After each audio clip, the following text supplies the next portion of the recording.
22/12/2025 నాడు మధ్యాహ్నం అందాజా 2-2:30 గంటల ప్రాంతంలో మామిడిపల్లి గ్రామ శివార్లో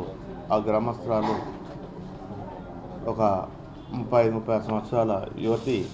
వారికి సంబంధించినటువంటి పశువులు బర్రెలు మేపుకుంటూ చేస్తూ అక్కడ ఊరు బయట రోడ్డుకు దగ్గరలో పశువులు మేపుతుంటే ఒక గుర్తు తెలియని వ్యక్తి వచ్చి ఆమెపై దాడి చేసి ఆమె మెడలో ఉన్న పుస్తల తాడు లాక్కోవడానికి ప్రయత్నం చేయగా ఆమె దాన్ని అడ్డుకోవడానికి ప్రయత్నించగా అటు వ్యక్తి గుర్తు తెలియని నేరస్తుడు ఆమెపై కత్తితో దాడి చేసి కడుపులో మెడపై గాయం చేసి అవి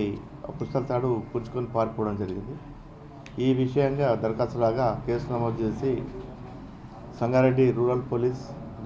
సంగారెడ్డి డివిజన్ పోలీస్ మరియు సిసిఎస్ సంయుక్తంగా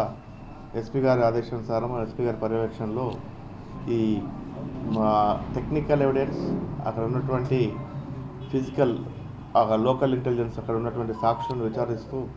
ఈ కేసులో దర్యాప్తు ముందుకు సాగించి 24 గంటల